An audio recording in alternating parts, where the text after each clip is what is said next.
Okay guys, so you are here to recreate this photo right here. We have kind of a Photoshop for photographers type tutorial.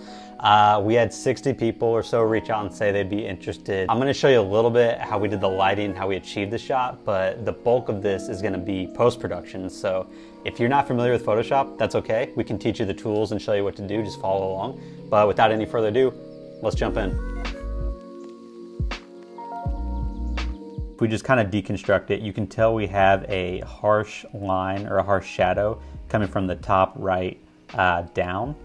And so that tells you that our key light was over here to the side. We had our key light, it was just a bare bulb about 5, maybe 6 feet off the side of the table. That's what's given us that hard to find shadow. And then we also had a fill light over here, actually pretty close to the product.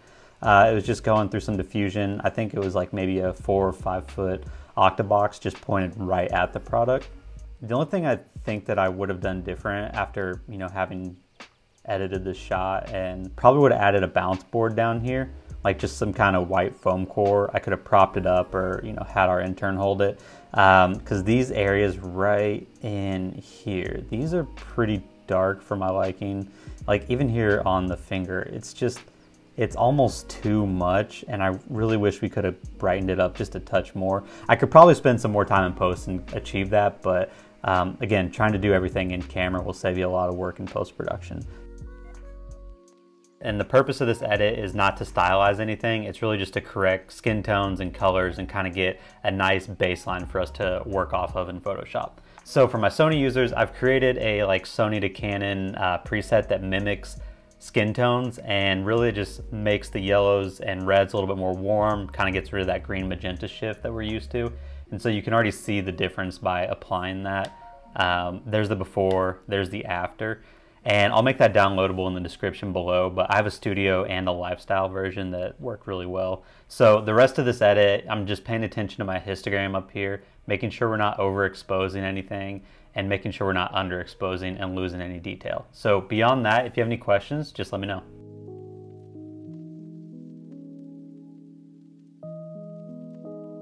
For the vibrance and saturation, vibrance, from my understanding, is really just kind of equalizing the saturation of all of the colors. So once I get all of the colors equalized, I'll then desaturate that a little bit just to kind of bring it down to where it was.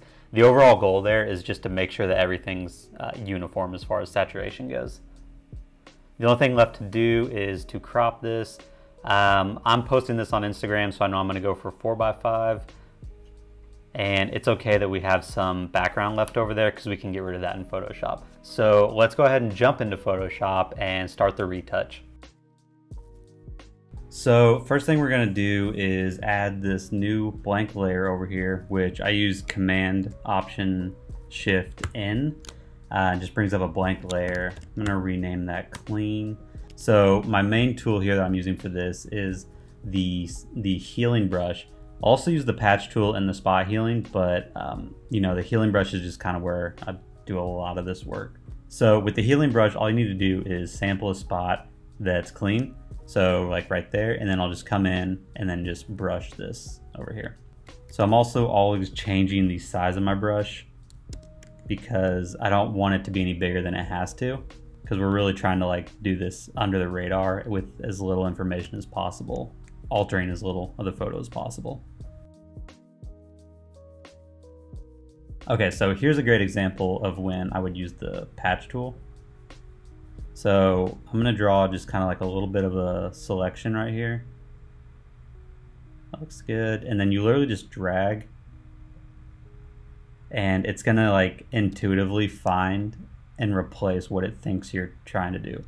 And I actually think that did a pretty good job. I'm just gonna go back in and kind of clean up maybe a few areas right here. Okay, so for this nail right here, I'm gonna switch over to my clone stamp tool. I'm just gonna sample from the area next to it, and then we're just gonna brush it in. So my flow is set to 50%, which is pretty high. Opacity is at 100%. And then my brush is also, it's gonna be as soft as possible. So the hardness is at 0%.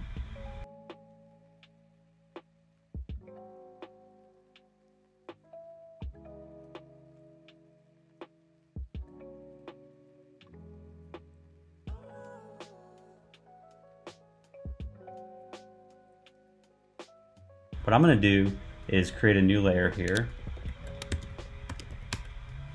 And I'm gonna grab my pen tool. And I'm just gonna outline this prop right here.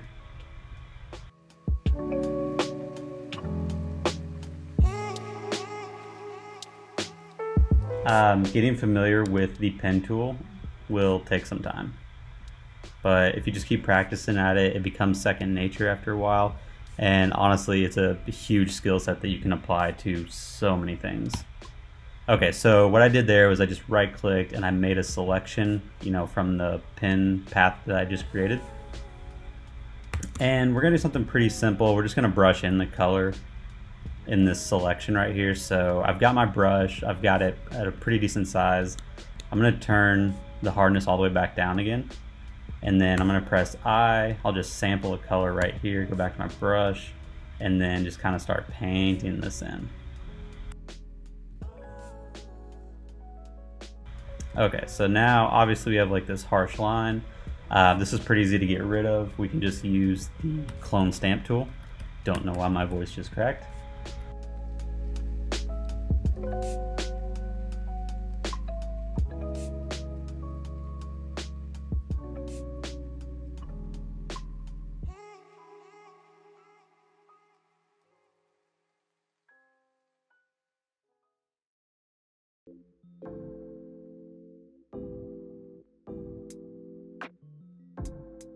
Okay, next we've still got some issues to deal with inside of the ring.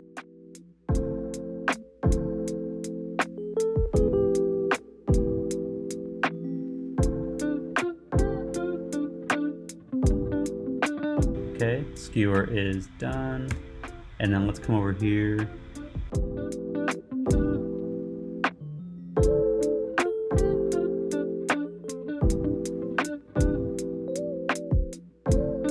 So yeah, we basically got the main premise of everything that we need.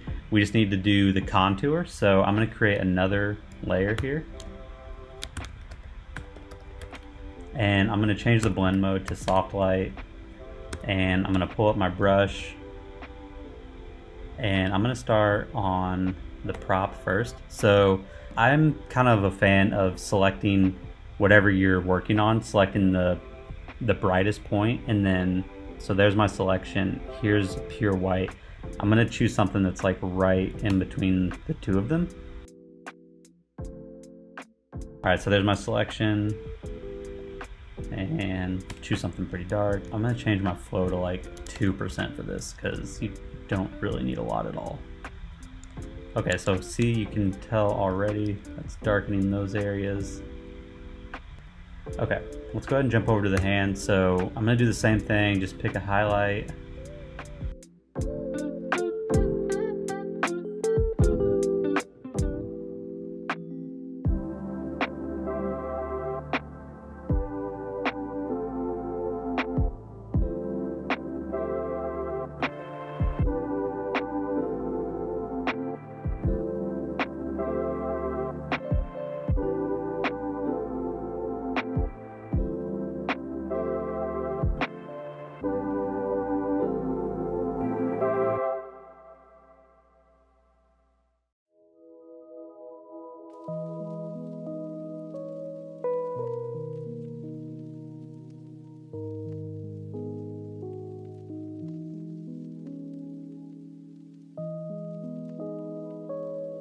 Okay, so here's something I didn't think about. This lid, one, it's a little overexposed. Actually, this cap is kind of overexposed too. But this lid is supposed to be like pure white and it's looking a little warm. So I'm just gonna come down here and add a hue saturation level. I'm gonna bring the saturation down by like maybe, I don't know, 30, 40%. And then if you click on the mask right here and press Command I, that's gonna invert it. And so now, when you grab your brush tool, make sure your foreground is set to white. Now when you brush in this area, it's going to reveal that desaturated layer. Might change my flow up to like 30%. And now we can get rid of like that warm tone that was on the lid. One last thing I'm gonna do is add a curves adjustment, and I'm just gonna bring the highlight down like this from just this top corner up here. Maybe keep the center point right there.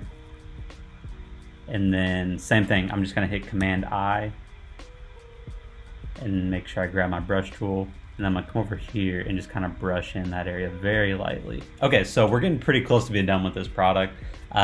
Next part is we're gonna go over to pexels.com. This is like one of my favorite commercial royalty-free image sites out there. And then I just typed in clouds and I found this photo. So I'm gonna go ahead and just bring this guy in because I've already downloaded it.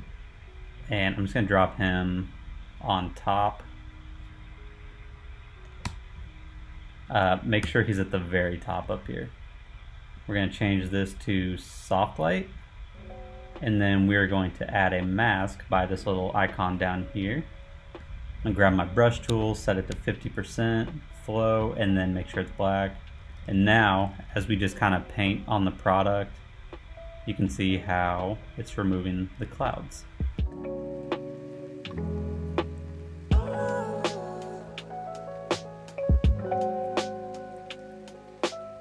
Alright, so we have the clouds in. Now the last thing is just to add some text in there. I've already downloaded their logo from their website, so I'm just going to drop this in here. And then I'm not sure what their fonts are, so let me go over to trulybeauty.com. And I have this awesome little Chrome extension installed called, I think it's like What Font. So if I just click this guy right here, yeah, What Font. So you can go download that, it's free. It looks like they're using Futura for all of their headers and their paragraph text. So we can just use that for this ad.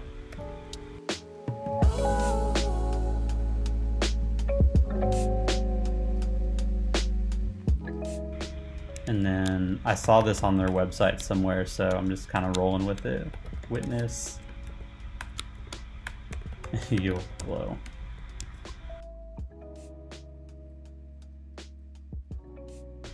I'm gonna make one little adjustment here, and I'm basically just gonna select everything except for the text and the logo, and Command T, and then I'm just gonna blow this up just a little bit. Command Option Shift G will bring up your guides. Hit OK, and then we can also just kind of scoot that over just a little bit to make sure that product is perfectly lined up. Alright, so there you have it. We just walked through from start to finish, and until next time, peace.